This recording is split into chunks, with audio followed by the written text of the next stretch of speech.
बंधुओं, आज मैं आपको कार्तिक महात्म का 21वां अध्याय श्रवण करवा रही हूँ।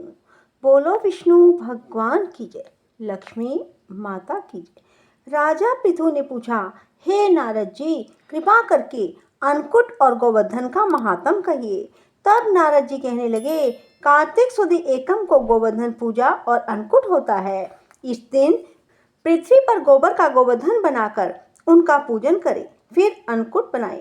पहले ब्राह्मणों को भोजन कराएं, फिर स्वयं भोजन करें। गौ वृषभ का पूजन करें। दिन के तीसरे भाग में मार्गपालिका बनाएं। इसी दिन जवाई का पूजन भी होता है।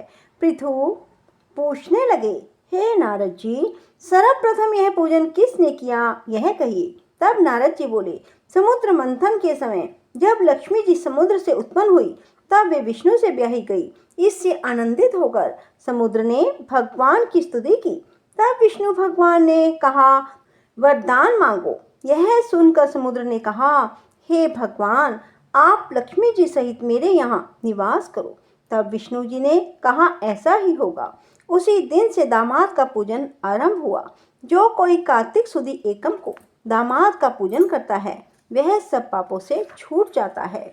बोलो विष्णु भगवान की जय हो। बंधुओं, अब आज मैं आपको श्री कृष्ण कृपा कटाक्ष स्तोत्र श्रवण करवा रही हूँ। जो कोई कार्तिक मास में भगवान श्री कृष्ण के इस स्तोत्र को सुनते हैं, भगवान श्री कृष्ण बहुत प्रसन्न होते हैं और उनकी झोली खुशियों से भर देते हैं। जो भी श्री कृष्ण कृपा कटाक्ष स्तोत्र को कार्तिक महीने में श्रवण करते हैं, ब्रजमंडल के भूषण, समस्त पापों के नाश करने वाले, सच्चे भक्त के चित्त में बिहार कर आनंद देने वाले नंद नंदन का मैं सर्वदा भजन करता हूँ। जिनके मस्तक पर मनोहर मोर पंखों के गुच्छे हैं, जिनके हाथों में सुरीली मुरली है, जो प्रेम तरंगों के समुद्र है, उन नटनागर श्री कृष्ण भगवान को मेरा नमस्कार है। कामदेव का गर्भ नाश करने वाले, बड़े बड़े चंचल लोचनों वाले, ग्वाल बालों का शोक नष्ट करने वाले कमल लोचन को मेरा नमस्कार है। कर कमल पर गोवर्धन पर्वत धारण करने वाले, मुस्कान युक्त सुंदर चित्त वाले, इंद्र का मान मर्दन करने वाले, गजराज के सदृश मत श्री कृष्ण भगवान को मेरा नमस्कार है। कदम्ब पुष्पों के कुंडल धारण करने वाले, अत्यंत सुंदर गोल कपोलों वाले, ब्रजंगांगनाओं के लिए ऐसे परम दुर्लभ श्री कृष्ण भगवान को मेरा नमस्कार है। ग्वाल बाल श्री नंद राय जी के सहित मोदमयी यशोदा जी को आनंद देने वाले श्री गोप नायक को मेरा नमस्कार है। मेरे हृदय में सदा अपने चरण कमलों को स्थापन करने वाले सुंदर घुंघराली अलकों वाले नंदलाल को मैं नमस्कार करता हूँ। समस्त दोषों को भस्म कर देने वाले, समस्त लोगों का पालन करने वाले, समस्त गोप कुमारों के हृदय श्री नंद राय जी की वात्सल्य लालसा के आधार श्री कृष्ण को मेरा नमस्कार है। भूमि का भार उतारने वाले, भव सागर से तारने वाले, कर्णधार श्री यशोदा किशोर चित्तचोर को मेरा नमस्कार है। कमनीय कटाक्ष चलाने की कला में प्रवीण, सर्वदा दिव्य सखियों से सेवित, नित्य नए नए प्रतीत होने वाले नंदलाल को मेरा नमस्कार है। गुणों की खान, आनंद के निधान, कृपा करने वाले, कृपा पर देवताओं के शत्रु दैत्यों का नाश करने वाले गोप नंदन को मेरा नमस्कार है। नवीन गोप सखा नटवर, नवीन खेल खेलने के लिए ललायित, घनश्याम अंग वाले, बिजली सदृश सुंदर पीताम्बरधारी श्री कृष्ण भगवान को मेरा नमस्कार है।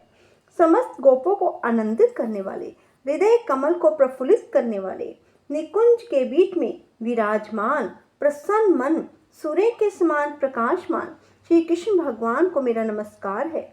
संपूर्ण अभिलषित कामनाओं को पूर्ण करने वाले, बाणों के समान चोट करने वाले, चितवन वाले, मधुर मुरली में गीत गाने वाले निकुंज नायक को मैं नमस्कार करता हूँ।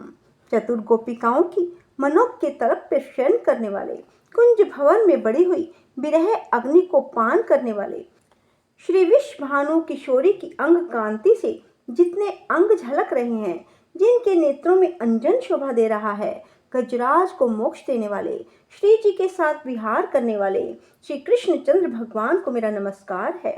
जहाँ कहीं भी जैसी परिस्थिति में मैं रहूं, सदा श्री कृष्ण चंद्र जी की सरस कथाओं का मेरे द्वारा सर्वदा गान होता रहे।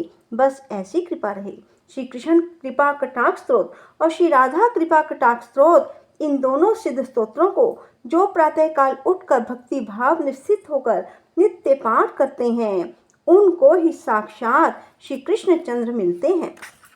बोलो कृष्ण भगवान की जय। राधे राधे। जय श्री कृष्णा। बंधुओं, यदि आपको हमारी ये वीडियो पसंद आए तो इसे लाइक करने के साथ साथ शेयर करें और कमेंट बॉक्स में राधे राधे लिखना ना भूलें, ताकि आपको कथा श्रवण का पूर्ण फल प्राप्त हो सके।